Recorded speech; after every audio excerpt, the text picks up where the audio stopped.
औज़ु बिल्लाहि मिनश्शैतानिर्रजीम बिस्मिल्लाहिर्रहमानिर्रहीम रब्बि इश्रह ली सदरी वयस्सिर ली अमरी वहलुल उक़दतम मिन लिसानी यफ़क़हू क़ौली रब्बि ज़िदनी इल्मा। अस्सलामु अलैकुम। किस्सा हज़रत मूसा अलैहिस्सलाम की पैदाइश का।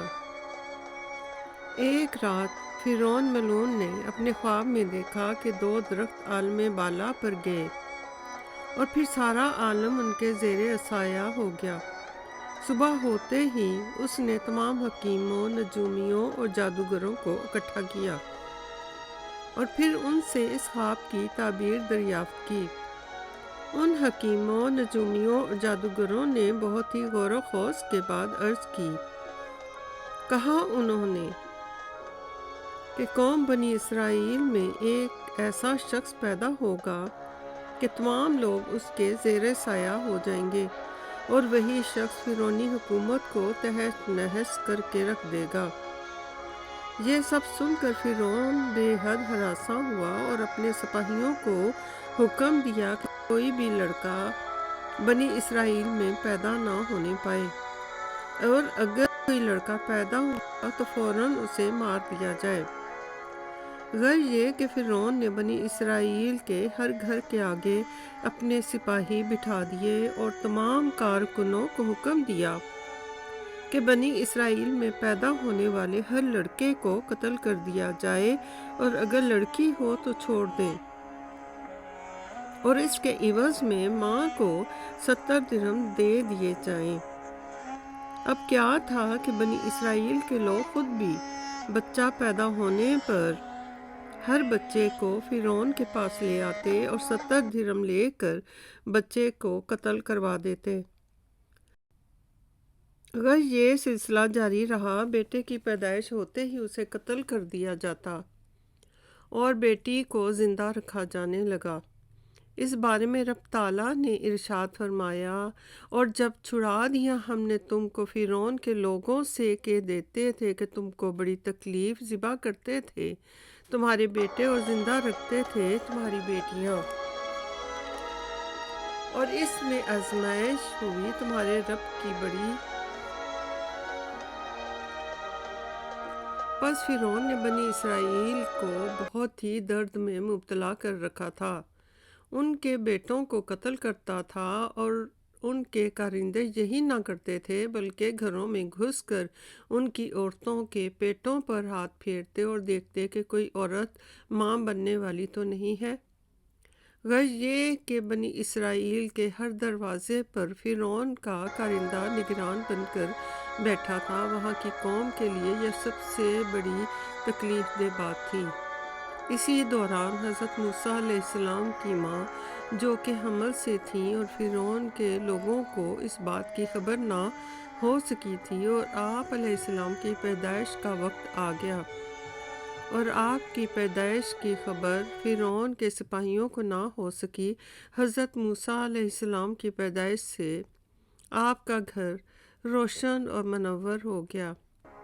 आप अलैहिस्सलाम की वालदा खौफज़दा हुई कि बच्चे को फ़िरौन के आदमियों से कैसे बचाया जाए।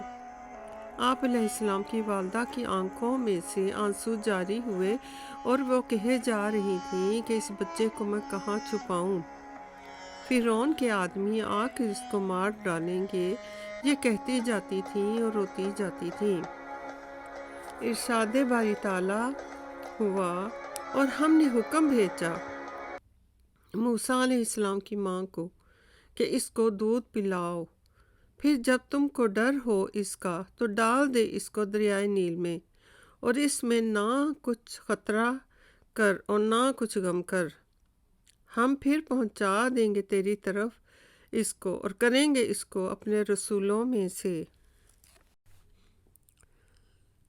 हज़रत मूसा अलैहिस्सलाम की वालदा ये बशारत पाकर बहुत ही खुश हुई और एक संदूकचा बनवाने के लिए एक बढ़ई की तलाश में निकली। फ़ौरन हज़रत जिब्राईल अलैहिस्सलाम बसौरत बढ़ई के इनके सामने आ खड़े हुए। हज़रत मूसा अलैहिस्सलाम की वालिदा उनसे कहने लगीं कि क्या तुम संदूकचा बनाना जानते हो? वो बोले, हाँ मैं संदूकचा बनाना जानता हूँ।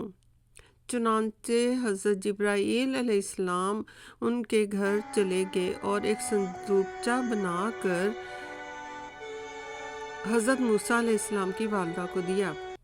پھر حضرت موسیٰ علیہ السلام کی والدہ نے آپ علیہ السلام کو خوب دودھ پلایا اور بہترین حریر کے کپڑے میں لپیٹ کر اس صندوقچے میں ڈال کر مقفل کر دیا۔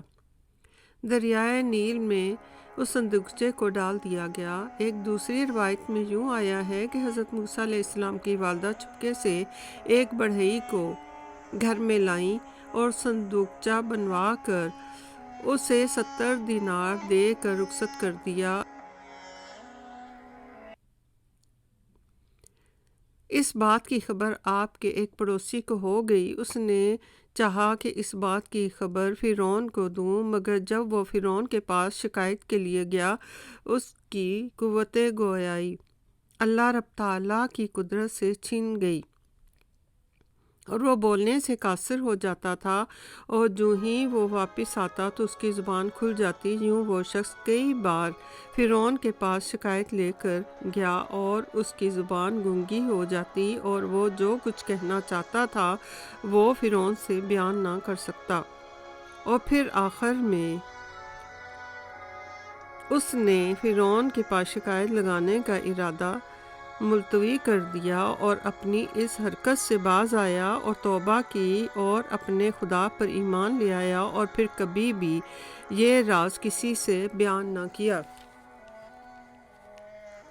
الغرض حضرت موسیٰ علیہ السلام کی والدہ نے موسیٰ علیہ السلام کو صندوقچے میں رکھ کر دریائے نیل میں ڈال دیا اور حضرت موسیٰ علیہ السلام کی بہن مریم کو کہا کہ اے بیٹی، اس صندوقچے کو دیکھتی ہوئی دریا کے کنارے کنارے چلی جا، کہیں ایسا نہ ہو کہ کوئی شخص دیکھے، جیسا کہ رب تعالیٰ نے فرمایا، اور کہہ دیا اس کی بہن کو کہ اس کے پیچھے چلی جا، اور پھر وہ دیکھتی رہی اور اس کو اجنبی ہو کر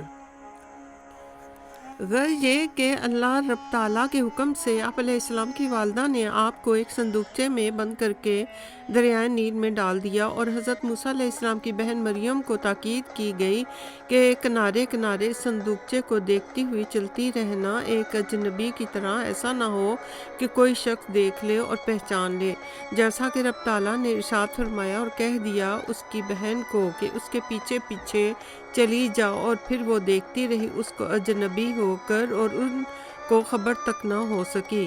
لاکھوں درود و سلام حضرت موسیٰ علیہ السلام پر اور تمام انبیاء پر۔ ربنا آتنا فی الدنیا حسنۃ وفی الآخرۃ حسنۃ وقنا عذاب النار